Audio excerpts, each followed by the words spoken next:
Alright, today is Saturday. It is day 20. I am currently in the middle of baking for my friend's birthday tonight, and I have to tell you, I picked a recipe that I found on Delish way back on day 14 when I was having food porn issues. What I'm making for the birthday party is an Oreo cheesecake with caramel drizzle and chocolate chip cookie crust. I know, it was really hard for me not to pick at it while I was baking. I had a slight mishap where I got batter all over my hands, and my first instinct was like to stick them in my mouth, and I stopped and I was like, no.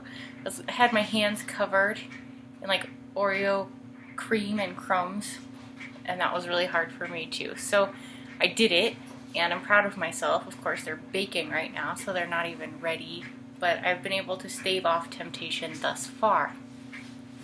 One of the things that I realized is that a problem I have is wanting to show people I love them through food.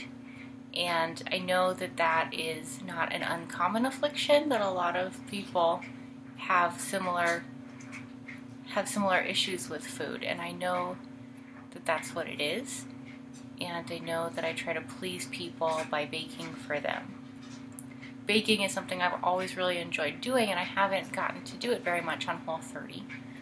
We're thinking about going to paleo after we finish Whole30 this time, so I might be able to try some paleo baking, and I'm looking forward to that.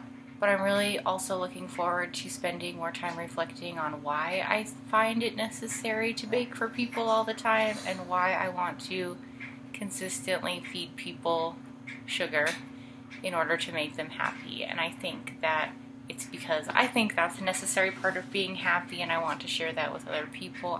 I don't really know where it came from or how long it's going to take to sort of dismantle that for myself, but it's something I've come to realize as I'm working my way through this for the second time. Tonight we are going out to dinner for said friend's birthday, and we're going to New York Deli News, which is a sort of Denver staple. It's been around for decades, and I'm not worried about finding something compliant on the menu, but they also have a lot of things on the menu that are non-compliant. And when people celebrate something like their birthday or a promotion or a holiday, part of the camaraderie, I think, comes from indulging together in something. And when you choose not to indulge, it's perceived as a choice not to celebrate, and that's really not what it's about. I'm still very happy to be there. I know we're going to be joking and laughing and having a great time. I'm just not choosing to indulge in foods that are unhealthy. It's almost like if you're not going to partake in the food or the alcohol that's being consumed at the celebration, then you're in some way diminishing the celebration.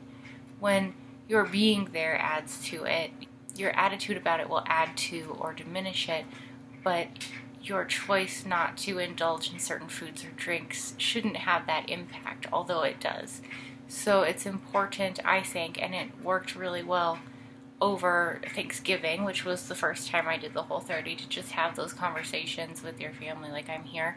I love that you did this, and I love that you put work into it, and I'm going to enjoy as much of it as I can enjoy, and I'm just happy to be here.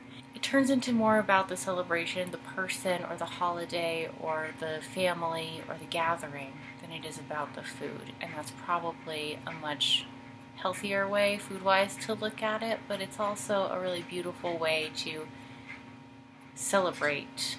Those are my 2 cents and what I've come up with after reflecting on the tendency I have to entangle celebrations with food, and I think a lot of people do the same thing, or at least a lot of the people that I spend time with, which could be another part of that or another layer to look at as I'm reflecting further. But I think it can be possible to do both, and to do both in a way that is kind and that is beautiful and that means a lot to everybody without having to compromise the choices that I'm making for my health and for my future.